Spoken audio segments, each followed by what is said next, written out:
آپ کو پتہ ہے بعض دنیاوی چیزوں میں بعض لوگ الجھ کے رہ جاتے ہیں، ان کا کوئی مقصد نہیں ہوتا زندگی کا۔ بعض لوگوں کو شہرت کی بڑی عجیب و غریب قسم کی ہرس ہوتی ہے، وہ سارا وقت اپنا ضائع کر دیتے ہیں، نہ عبادت، نہ روحانیت، نہ تقویٰ، نہ کوئی کسی قسم کی باطنی کیفیات۔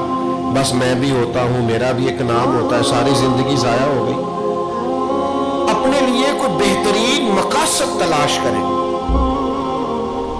آپ کے یہ جو چھوٹے موٹے جھگڑے ہوں گے، زندگی کے مسائل ہوں گے، یہ ویسے رستے میں رہ جائیں گے، آپ کو محسوس ہوگا یہ ہے ہی نہیں۔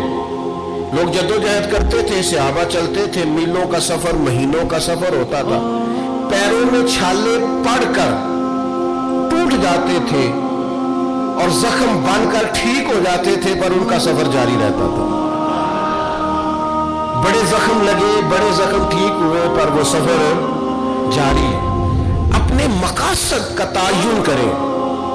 ایسا نہیں ہوتا کہ سارے راستے ہموار ہی ہو، پہاڑی رستہ بھی ملتا ہے۔ ایسا نہیں ہوتا کہ سب رستوں کے اندر سڑکیں ٹھیک ہی بنی ہو، ٹوٹے رستوں سے بھی گزرنا پڑتا ہے۔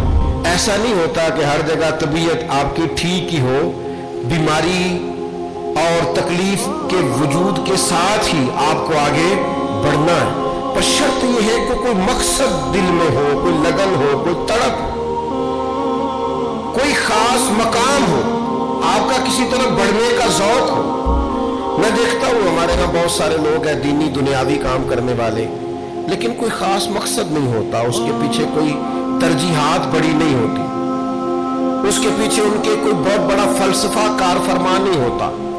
بس رسم کی طرح ہے، میلاد آیا ہے تو کرنا ہے، محرم آیا ہے تو منانا ہے، اور اگر کوئی اور دینی دنیاوی ایونٹ آیا ہے تو وہ گزارنا ہے، لیکن اس کے جو بھرپور مقاصد ہیں ان مقاصد کی طرف ان کی توجہ نہیں ہوتی۔ میلاد صرف ربیع الاول میں نہیں ہوتا، حضور کا ذکر تو سارا سال ہونا چاہیے، سیرت کا باب تو ہر وقت کھلا رہنا چاہیے، انسان کو تو ہر وقت کوشش کرتے رہنا چاہیے، کچھ نہ کچھ حضور کا دین پھیلانے کی اس کے اندر طلب ہر وقت ہونی چاہیے۔ امام حسین کا پیغام صرف 1 سے 10 محرم تک نہیں ہے، یہ آج جو کچھ پوری دنیا میں ہو رہا ہے اور جو جس طرح اسرائیل دندناتا پھر رہا ہے، یہ ساری یزیدی سوچے ہی تو ہے، اور اس کے مقابلے میں آگے بڑھ کے اگر کوئی لڑ سکتی ہے تو فکر امام حسین ہے۔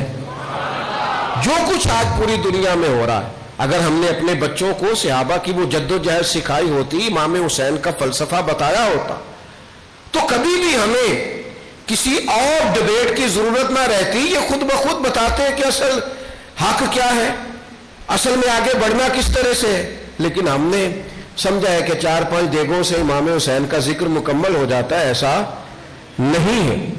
تو ایک مقصد حیات، پھر اس مقصد کے تحت ضروری نہیں کامیابی بھی ملے، یہ بھی ضروری نہیں کہ آپ جیت کے ہی سوئے۔ ہر آدمی کا جیتنا ضروری نہیں ہوتا، لڑنا ضروری ہوتا ہے۔ 14 صحابہ بدر میں شہید ہو گئے تھے، انہوں نے تو مکہ فتح ہوتے نہیں دیکھا، لیکن فتح مکہ میں سب سے زیادہ کردار ان 14 لوگوں کا ہے جو بدر میں شہید ہوئے۔ وہ کامیابی کی پہلی سیڑھی بنے تھے۔ جو 70 صحابہ احد میں شہید ہو گئے تھے، انہوں نے مکہ فتح ہوتے نہیں دیکھا میرے دوستو، انہوں نے وہ بلندیاں، وہ عروج، وہ بڑے بڑے مال غنیمت کے ڈھیر انہوں نے نہیں دیکھے۔ جو اسلام کے پاس بعد میں قوت آئی، دولت آئی، وسائل آئے، وہ انہوں نے نہیں دیکھے، لیکن حضرت امیر حمزہ کا خون کبھی اسلام میں بھلایا نہیں جا سکتا، حضرت عبداللہ بن جہش کی دعائیں بھلائی نہیں جا سکتی، حضرت سعد بن معاذ کا جذبہ بھلایا نہیں جا سکتا، حضرت مصعب ابن عمیر نے اس طرح جان قربان کی تھی کہ آخری وقت کفن بھی پورا موجود نہیں تھا۔ تو کیا بھلائے گی تاریخ ان لوگوں کو؟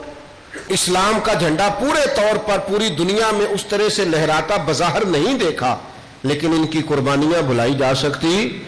تو کوئی مقصد تو بنائے۔